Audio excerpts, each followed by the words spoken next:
హైడ్రా కూల్చివేతలు ప్రతిపక్షాలకు కలిసొచ్చాయా? అనుమతులు తీసుకొని కట్టిన నిర్మాణాలను సైతం నేలమట్టం చేస్తుండటంతో సామాన్యులు వణికిపోతున్నారా? ఇల్లు పోతాయన్న భయంతోనే ఆత్మహత్యలు చేసుకుంటున్నారా? హైడ్రాను హైడ్రోజన్ బాంబ్ అని బీఆర్ఎస్ ఆరోపిస్తుంటే హైడ్రాకు ఉన్న చట్టబద్ధత ఏంటో చెప్పాలని హైకోర్టు ప్రశ్నిస్తోంది. వ్యవస్థలో లోపానికి సామాన్యుడు బలి అవుతున్నాడా?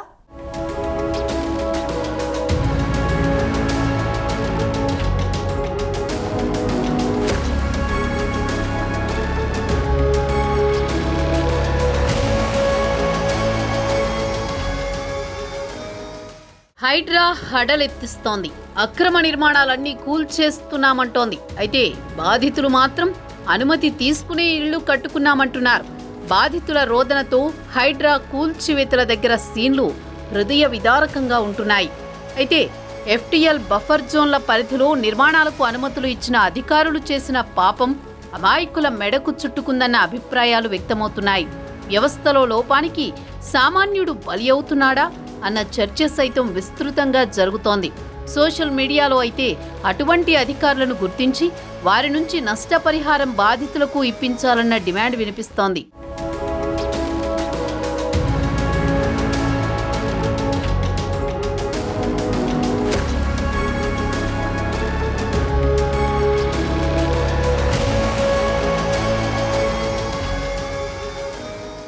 విజయవాడ, ఖమ్మం వరదల నేపథ్యంలో హైదరాబాద్ను కాపాడడానికి అక్రమ నిర్మాణాలను కూల్చివేస్తుండటంపై మొదట్లో గట్టిగానే హైడ్రాపై ప్రశంసలు కురిశాయి.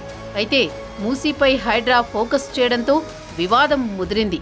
ఇప్పటికే కూల్చివేతల దగ్గర బాధితులు రోదిస్తున్న తీరు అందరినీ కలిచివేస్తోంది.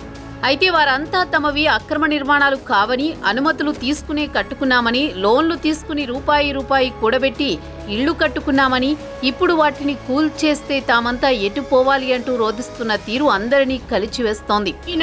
మా అమ్మ నాయన అందరం ఇక్కడనే చచ్చిపోయినాము. నా పిల్లలు ఇక్కడనే ఉన్నారు. ఒక్కొక్కరికి 3-4 పిల్లలు ఉన్నారు.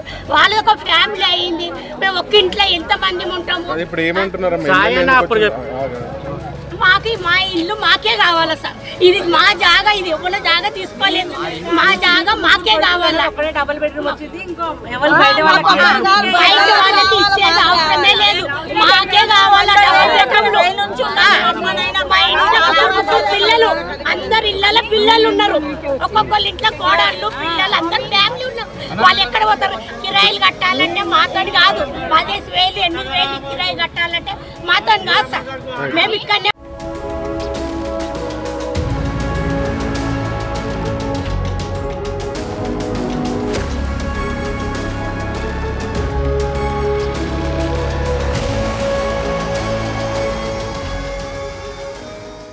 నిజానికి అనుమతులు తీసుకోకుండా కొందరు బఫర్ జోన్లలో ఇళ్లు నిర్మించుకుంటే మరికొందరు అధికారుల దగ్గర అనుమతులు తెచ్చుకుని ఇళ్లు కట్టుకున్నారు.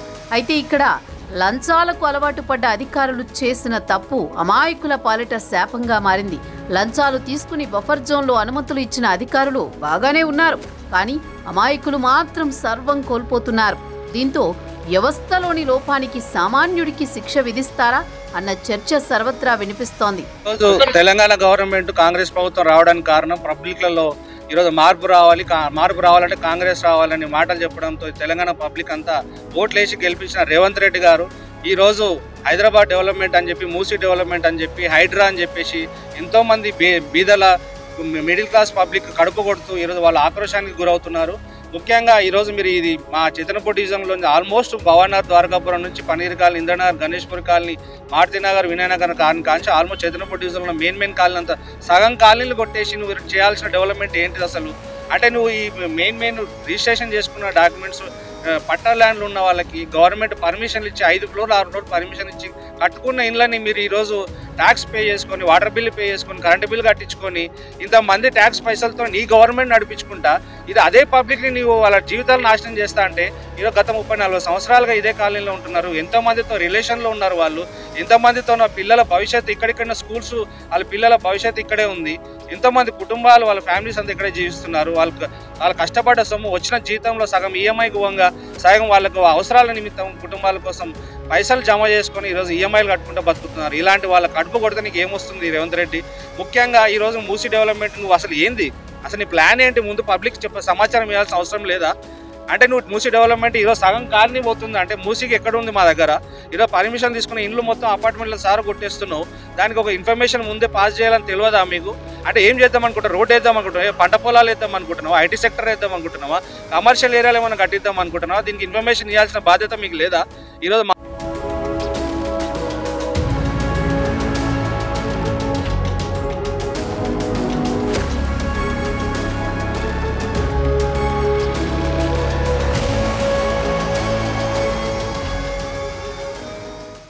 అయితే హైడ్రా దూకుడు ప్రతిపక్షాలకు అస్త్రంగా మారుతోంది.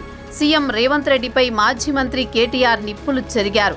ఓవైపు మూసీ నిర్వాసితులు, మరోవైపు హైడ్రా కూల్చివేతల భయాందోళనల నేపథ్యంలో బాధితులు పలువురు బీఆర్ఎస్ కేంద్ర కార్యాలయానికి రావడం, తమ గోడును వినిపించుకోవడం లాంటి కార్యక్రమాలు చేస్తూ, మరోవైపు ఆయా ప్రాంతాల్లో పార్టీ సీనియర్ నేతలు పర్యటిస్తూ కూల్చివేతలకు అవకాశం ఉందన్న ఆందోళనలు వ్యక్తమవుతున్న ప్రాంతాల్లో పర్యటిస్తూ బాధితులకు భరోసా ఇస్తున్నారు. కేటీఆర్ వరుస ట్వీట్లతో రేవంత్ సర్కారును విమర్శిస్తున్నారు. తాజాగా మూసీ సుందరీకరణతో పాటు మూసీని ప్రక్షాళన చేసే భారీ ప్రాజెక్టును రేవంత్ సర్కార్ చేపట్టడం తెలిసిందే. దీనిపై పెద్ద ఎత్తున ఆరోపణలు చేస్తున్నారు కేటీఆర్. మూసీ ప్రక్షాళన కోసం చేపట్టిన ప్రాజెక్టు 1,00,000 కోట్లకు పైనే అంటూ సీఎం రేవంత్ పదే పదే చెబుతున్న సంగతి తెలిసిందే. అయితే ఈ కారణంగా వేలాది మంది జీవితాలు రోడ్డు మీద పడుతున్నట్టుగా కేటీఆర్ ఆరోపిస్తున్నారు. కూల్చివేతలతో ప్రజల గుండెలు పగిలిపోతున్నట్టుగా ఫైర్ అయ్యారు. ఇంకొక మాట కూడా నేను రేవంత్ రెడ్డి గారిని అడుగుతా ఉన్నా. కూల్చాల్సి వస్తే, and I'm saying this as a minister who work in municipal department for 8 years. 8 ఏళ్ళు మున్సిపల్ మినిస్టర్గా నేను పనిచేస్తున్నాను. కూల్చాల్సి వస్తే మొదట కూల్చాల్సింది నాలాల మీద ఉన్న వాటిని కూల్చాలంటున్నారు కదా. ఫస్ట్ కూల్చాల్సింది హైడ్రా కమిషనర్ ఆఫీస్. బుద్ధ భవన్ ఏదైతే ఎక్కడైతే హైడ్రా కమిషనర్ కూర్చున్నాడో అదే ఎఫ్టీఎల్ మీద, ఎఫ్టీఎల్ అంటే సార్ నాలా మీద ఉంది. హుసేన్ సాగర్ పక్కనే ఉండే నాలా మీద బుద్ధ భవన్, దానిలోనే ఎలక్షన్ కమిషనర్ ఉంటాడు, యువతల దిక్కు వస్తే హైడ్రా కమిషనర్ ఉంటాడు, అందులోనే విమెన్స్ కమిషన్ ఉంది. ఫస్ట్ ఆ బిల్డింగ్ కొలగొట్టాలి మీరు నిజంగానే కూల్చాల్సి వస్తే. రెండోది ఏం కొలగొట్టాలి తెలుసా మీరు? ఏ జిహెచ్ఎంసీ అయితే పర్మిషన్లు ఇస్తుందో ఆ జిహెచ్ఎంసీ బిల్డింగ్ను రెండోది కొలగొట్టాలి. ఎందుకంటే జిహెచ్ఎంసీ బిల్డింగ్ కూడా నాలా మీదే ఉంది. మరి నువ్వు ఇతరులకు శుద్ధులు చెప్పే ముందు నీ కాడికెళ్ళి మొదలు పెట్టాలి కదా. చారిటీ బిగిన్స్ ఎట్ హోమ్ కదా, అది చేయరట. నాకు తెలిసి మరి ముఖ్యమంత్రి గారికి నా అవకాశం ఇస్తే మనం కొత్తగా కట్టుకున్న డాక్టర్ బాబాసాహెబ్ అంబేద్కర్ సెక్రటేరియట్, ఎందుకంటే ఆయన ఒక లక్ష్యం పెట్టుకున్నాడు, కేసీఆర్ ఆనవాళ్ళు లేకుండా చేయాలి. మరి సెక్రటేరియట్ని చూడగానే అందరు కేసీఆరే గుర్తొస్తాడు. మొన్న గణపతి బప్ప మోరియా అనుకుంటే వేయినాడికి వెళ్ళి అక్కడ రాగానే కేసీఆర్ యాదకి వచ్చింది. కేసీఆర్ పాటలు పెట్టగానే ముఖ్యమంత్రికి ఇరిటేషన్ వస్తున్నది. మరి ఆయనతో సంధిస్తే అది కూడా ఎఫ్టీఎల్ అని ఆయనతో సెక్రటేరియట్ కూడా గొలగొడతాడేమో నా డౌట్.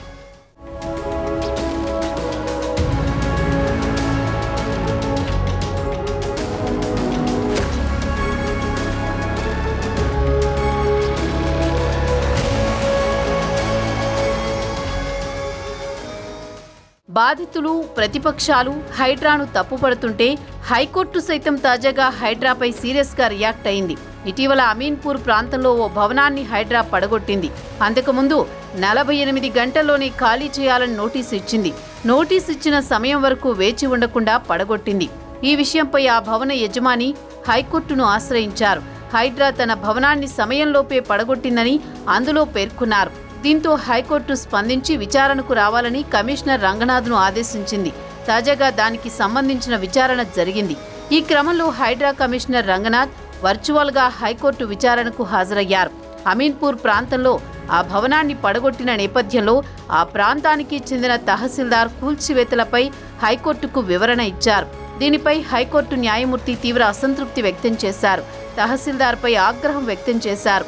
శని ఆదివారాలలో ఎందుకు కూల్చివేతలు చేస్తున్నారని, సూర్యాస్తమయం తర్వాత ఎందుకు పడగొడుతున్నారని న్యాయమూర్తి ప్రశ్నించారు. సెలవుల్లో నోటీసులు ఇస్తున్నారు, అత్యవసరంగా భవనాలను కూల్చివేస్తున్నారు, ఖాళీ చేయకపోతే అత్యవసరంగా పడగొట్టాల్సిన అవసరం ఏముంది? శని ఆదివారాలలో నిర్మాణాలను పడగొట్టొద్దు. గతంలో కోర్టు తీర్పులు కూడా ఇదే విషయాన్ని స్పష్టం చేశాయి. ఆ విషయం కూడా మీకు తెలియదా? చట్టవిరుద్ధంగా పని చెయ్యొద్దు. ఇల్లు పడగొట్టే ముందు యజమానికి సమాచారం అందించాలి. కనీసం ఆఖరి అవకాశమైనా ఇవ్వాలి. ఒక వ్యక్తిని చనిపోయే ముందు చివరి కోరిక అడుగుతారు. అటువంటిది కూడా మీరు పాటించడం లేదు. పైన ఉన్న పొలిటికల్ బాస్లను సంతృప్తి పరిచేందుకు మీరు పని చెయ్యొద్దు. ఆదివారం మీరు పనిచేయాల్సిన అవసరం ఏముందని హైకోర్టు ఆగ్రహం వ్యక్తం చేసింది.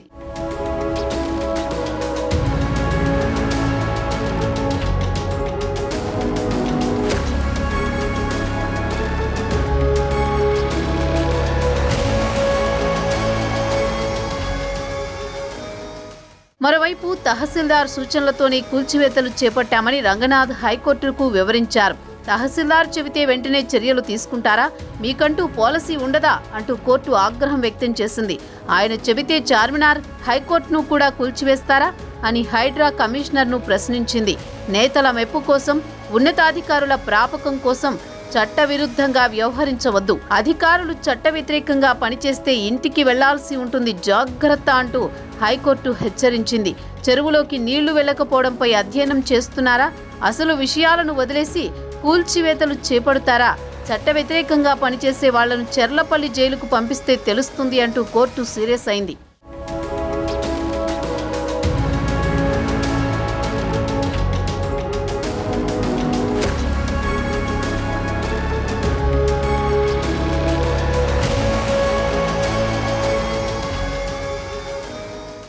హైడ్రా తీరు వివాదాస్పదమవుతోందా?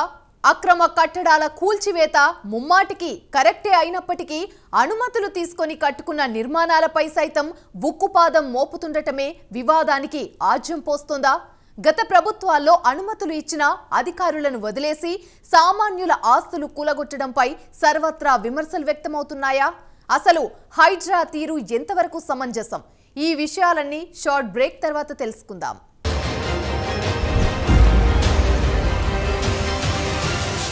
ప్రభుత్వ భూములు, చెరువులు, కుంటలను ఆక్రమించి అక్రమ కట్టడాలను నిర్మించడాన్ని ఎవరు సమర్థించరు. అది ఖచ్చితంగా నేరమే. అయితే లంచాలకు కకృతిపడ్డ కొంతమంది అధికారులు ఎఫ్టీఎల్, బఫర్ జోన్లలో ఇల్లు కట్టుకోమని అనుమతులిచ్చారు. అటువంటి వారిపై ఎలాంటి చర్యలు తీసుకోనున్నారు? ఇల్లు కోల్పోయి రోడ్డున పడ్డ పేదలకు ప్రత్యామ్నాయం చూపిస్తారా?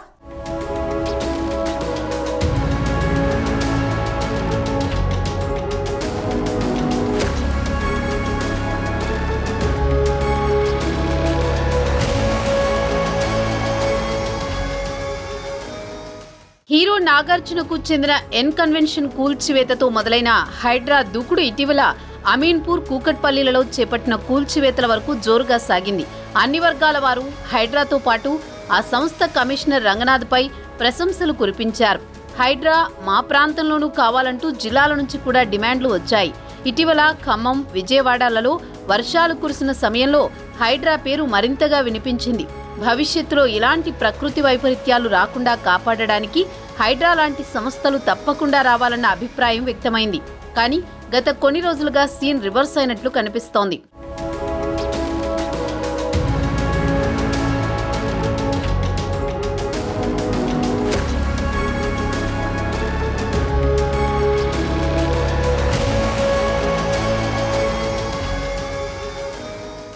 మూసీ పరివాహక ప్రాంతంలో హైడ్రా ఎంటర్ అయిన నాటి నుంచి కొన్ని వర్గాల ప్రజల నుంచి వ్యతిరేకత వ్యక్తమవుతోంది. ముఖ్యంగా ఏళ్ల క్రితం స్థలం కొనుక్కుని అన్ని రకాల అనుమతులతో ఇళ్లు నిర్మించుకున్న వారు హైడ్రా, రేవంత్ సర్కార్పై భగ్గుమంటున్నారు. అధికారుల సర్వేను, మార్కింగ్ను అడ్డుకుంటూ వారిని వెనక్కు పంపిస్తున్నారు. జీవితాంతం కష్టపడి ఇళ్లు కట్టుకుంటే ఖాళీ చేసి పొమ్మంటారా అంటూ దుమ్మెత్తి పోస్తున్నారు. ప్రభుత్వాలే అనుమతులు ఇచ్చి మళ్లీ ఆ ప్రభుత్వాలే అవి చెల్లవు అనడంపై ఆగ్రహం వ్యక్తం చేస్తున్నారు. మీరిచ్చే డబుల్ బెడ్రూమ్ ఇళ్లు మాకు అవసరమే లేదని తేల్చి చెబుతున్నారు. ఇందుకు సంబంధించిన వీడియోలు సోషల్ మీడియాలో వైరల్ అవుతున్నాయి. కొన్ని వీడియోలు కన్నీరు పెట్టిస్తున్నాయి కూడా. ప్రెస్ మీట్ పెడతారు, మీకు ఏం నష్టపరిహారం ఏమన్నా మేము ఇస్తాము, లేదంటే మీకు వేరే పునరావాసం కల్పిస్తాము. పునరావాసం అంటే ఏంటి? డబుల్ బెడ్రూమ్ ఇస్తారా?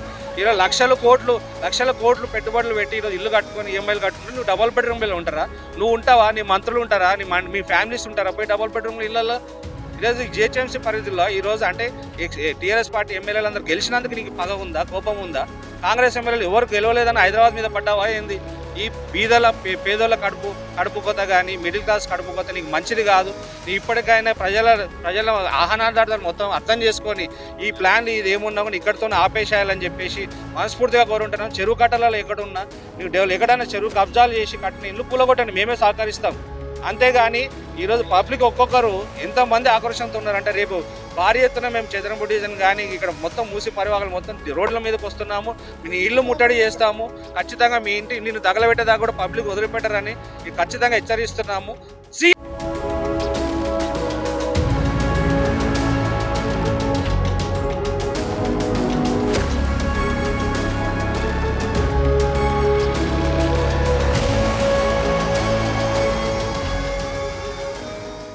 ప్రతిపక్షాలు సైతం బాధితులకు అండగా ఉంటామని ప్రకటించాయి. బీఆర్ఎస్ నేత హరీష్ రావు, బీజేపీ నేత ఈటెల రాజేందర్ బాధితుల తరపున పోరాటం కూడా స్టార్ట్ చేశారు. ఇక బీఆర్ఎస్ అయితే బాధితుల సమస్యలను తెలుసుకోవడానికి టోల్ ఫ్రీ నంబర్ను ప్రకటించింది. ఈ నేపథ్యంలో ప్రభుత్వం సైతం అలర్ట్ అయినట్లు తెలుస్తోంది. మూసీ పరివాహక ప్రాంతంలో 50 మీటర్ల వరకు బఫర్ జోన్గా గుర్తించింది ప్రభుత్వం. బఫర్ జోన్లో దాదాపు 8,000 వరకు నిర్మాణాలు ఉన్నాయి. ఎఫ్టీఎల్లో 3,000, రివర్ బెడ్లో మరో 2,100 వరకు నిర్మాణాలున్నట్లు ప్రభుత్వం చేపట్టిన సర్వేలో తేలింది. దీంతో ముందుగా నదీ గర్భంలో ఉన్నవారిని సామరస్యపూర్వకంగా తరలించిన తర్వాతని మిగతా నిర్మాణాల జోలికి వెళ్లాలని ప్రభుత్వం నిర్ణయించినట్లు తెలుస్తోంది. అయితే ఇందులో చాలా మంది దూర ప్రాంతాల్లోని డబుల్ బెడ్రూమ్ ఇళ్లలోకి వెళ్లడానికి ఆసక్తి చూపడం లేదు. బఫర్ జోన్ అని ఎందుకు పెట్టారు మీరు? యాక్చువల్ బఫర్ జోన్ గురించి మాట్లాడండి. ఎంఆర్ఓ రావాలి, అందరూ వచ్చి మాకు చెప్పాలి. మీరు దొంగచాటుగా బండిల్లో వేసుకొని మిలిటరీని పెడుతున్నారు. మీరు అంత భయం ఉన్న వాళ్ళు మిలిటరీని ఎందుకు టచ్ చేస్తున్నారు? 5 మంది 6 మంది మిలిటరీ ఎందుకు వస్తున్నారు? ఎందుకు దొంగచాటుగా సంబాలకేసారు? డేరుండి అన్ని డేర్లుంటే డైరెక్ట్ చెప్పండి, ఆయన మేము ఇయ్యము, రిజిస్ట్రేషన్ చేసుకున్నాం. ఒక్కొక్కరు కష్టపడి రూపాయి అన్ని బ్యాంకులో లోన్స్ ఉన్నాయండి, కట్టలేదు. ఇప్పుడు బ్యాంకులో ఎవడు కట్టాలి? నువ్వు వెళ్ళు అంటున్నావు. నువ్వు ఇచ్చేది డబుల్ బెడ్రూమ్ కేసీఆర్ మీద నెడుతున్నావు. యాక్చువల్గా చెప్తున్నా అంటే కేసీఆర్ ప్రభుత్వం చేసింది మీకోసం, ఆల్రెడీ వాళ్ళు చేసిన ఇది ప్రాజెక్ట్ అంటున్నారు. వాళ్ళు ఆలోచించారు. అప్పుడు ఇన్ని కుటుంబాలు రోడ్డు మీద పడుతున్నా వాళ్ళు డ్రాప్ అయ్యారు. యాక్చువల్గా చెప్పాలని డ్రాప్ అయ్యారు. నువ్వు ఇప్పుడు వచ్చి కొత్తగా నీ సుందరీకరణ చేస్తా అంటే ఫస్ట్ మూసిని నీట్గా చేయడం నేర్చుకోండి. వాటర్లో డ్రైనేజ్ కలుస్తుంది, ఫ్యాక్టరీలు కలుస్తుంది, ఎంపీల ఇల్లులు ఉన్నాయి, ఎంపీలు ఎమ్మెల్యేల ఇల్లు ఉన్నాయి. ఫస్ట్ వాటి పలాగొట్టండి. సెక్రటరీ ఎక్కడ ఉందండి? మూసిలో ఉంది, దాన్ని చూడండి ఫస్ట్. మీరేమో పెద్ద పెద్ద బిల్డింగ్లలో ఉంటారు. మిడిల్ క్లాస్ ఫ్యామిలీ కూడబెట్టుకొని ఏదో కష్టం తినక పెట్టుకున్నవి. మేము మాత్రం స్థలం ఇచ్చే ప్రసక్తే లేదు. సర్వేకి వస్తే చావనికైనా రెడీ, చంపనికైనా రెడీ.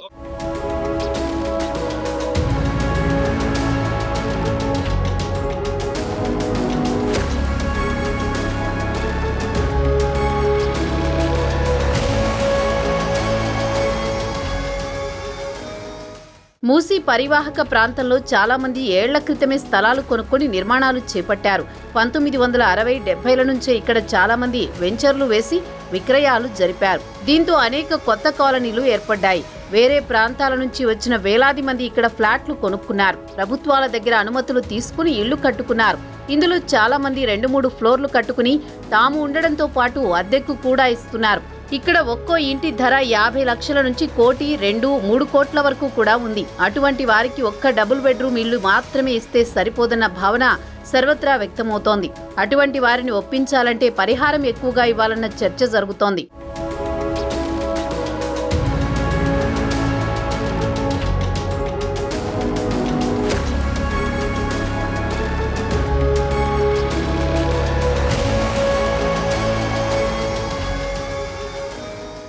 తెలంగాణలో హైడ్రా కూల్చివేతలు విపక్షాలకు ఒక ఊతంలాగా దొరికాయి. పూర్తిగా నైరాస్యంలో ఉన్న విపక్ష పార్టీలకు హైడ్రా కూల్చివేతలు కలిసి వచ్చాయనే ప్రచారం సోషల్ మీడియాలో నడుస్తోంది. నిజానికి నగరానికి చెందిన ఎమ్మెల్యేలు కూడా హైడ్రా కూల్చివేతలపై కొంత విముఖత చూపుతున్నారన్న విమర్శలు వినిపిస్తున్నాయి. హైదరాబాద్ సిటీలో గత ఎన్నికల్లో కాంగ్రెస్ ఒక్క ఎమ్మెల్యే కూడా గెలవలేదు. అందుకే కక్ష సాధింపు చర్యతో ప్రజలను ఇబ్బంది పెట్టేందుకు కూల్చివేతలకు కాంగ్రెస్ సర్కార్ శ్రీకారం చుట్టిందంటూ సోషల్ మీడియాలో అనేక పోస్టులు కనిపిస్తున్నాయి. నిజానికి గ్రేటర్ హైదరాబాద్ మున్సిపల్ ఎన్నికలు జరగాల్సి ఉంది. నిజంగా రాజకీయ కోణంలో ఆలోచించే వారైతే రేవంత్ ఆ పని చేయరన్నది కూడా అంతే వాస్తవం. ఎందుకంటే ఎక్కువ మంది ప్రజలు తమ ఇళ్లను కూలిస్తే కాంగ్రెస్ కు వ్యతిరేకంగా ఓటు వేసే అవకాశం ఉందని ఆయనకు తెలియంది కాదు. కానీ రేవంత్ రెడ్డి మాత్రం అవేమీ పట్టించుకోకుండా మూసీ నది ప్రక్షాళనతో పాటు సుందరీకరణ కోసం హైడ్రా విషయంలో రాజీ పడడం లేదు. అయితే ఇక్కడ ప్రధానంగా వినిపిస్తున్న ప్రశ్న ఒక్కటే, లంచాలు మరిగిన అధికారులు ఇచ్చిన అనుమతులతో ఇళ్లు కట్టుకుంటే ఆ అమాయకుల ఇళ్లు కూల్చడం ఎంతవరకు సబబు అన్నదే. అయితే ముందు వారికి ప్రత్యామ్నాయం చూపి సరైన నష్టపరిహారం ఇచ్చి ఆ తర్వాత కూల్చివేతలు చేపడితే వ్యతిరేకత రాకుండా ఉంటుందని అంటున్నారు. కూల్చివేతలపై ప్రతిపక్షాల నుంచి వస్తున్న విమర్శలకు కాంగ్రెస్ ధీటుగా జవాబిస్తోంది. ఆక్రమణదారుల ఇళ్ల కూల్చివేతతో ప్రభుత్వం ఊరుకోవడం లేదని, వారికి డబుల్ బెడ్రూమ్ ఇళ్లు కేటాయిస్తున్నామని, గతంలో బీఆర్ఎస్ గౌరవెల్లి మల్లన్న సాగర్ ప్రాజెక్టు బాధితులపై లాఠీ చార్జీ చేసినట్లు తాము బాధితులపై జరపడం లేదన్నారు. ప్రజలను బీఆర్ఎస్ నేతలు రెచ్చగొడుతున్నారని, ఇటువంటి పనులను మానుకోవాలని కాంగ్రెస్ నేతలు అంటున్నారు.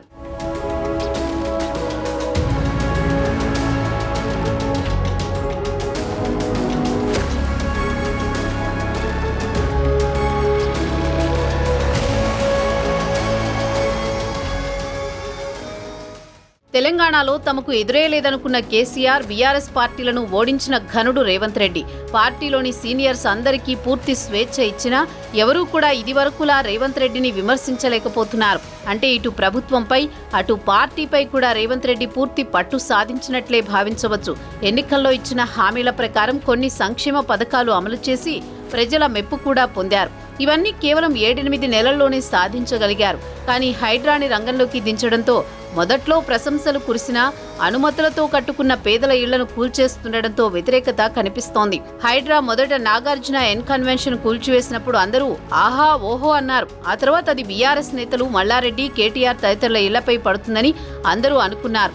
కానీ అనూహ్యంగా అది దిశ మార్చుకుని నిరుపేద, మధ్యతరగతి, ఎగువ మధ్యతరగతి ప్రజల ఇళ్లని కూల్చివేయడం మొదలుపెట్టింది.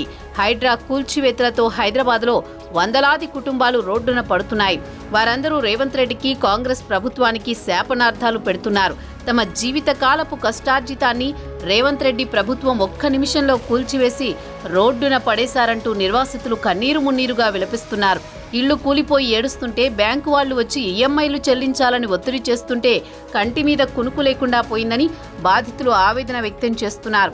నిజానికి వారికి గనక ప్రత్యామ్నాయ ఏర్పాట్లు చేసి నష్టపరిహారాన్ని చెల్లించి ఆ తర్వాత కూల్చివేతలు చేపడితే వ్యతిరేకత ఈ స్థాయిలో కనిపించేది కాదని మరికొందరు అభిప్రాయపడుతున్నారు.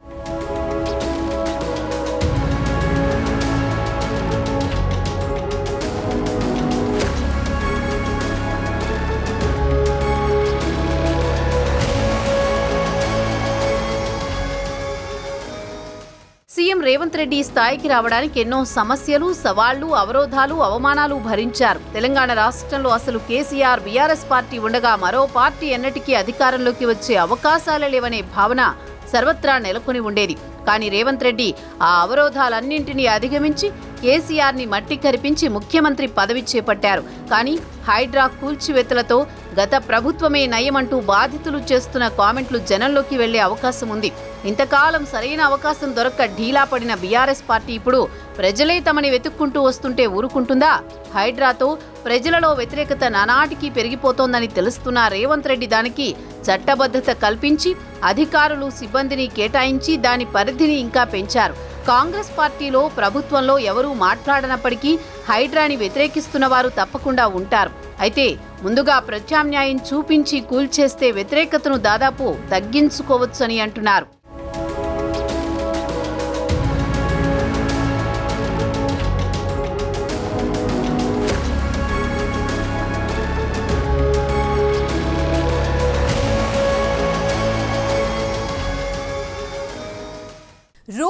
రూపాయి కూడబెట్టి కట్టుకున్న ఇళ్లను కళ్ల ముందే కూల్చేస్తుంటే ఎవరికైనా గుండె పగులుతుంది.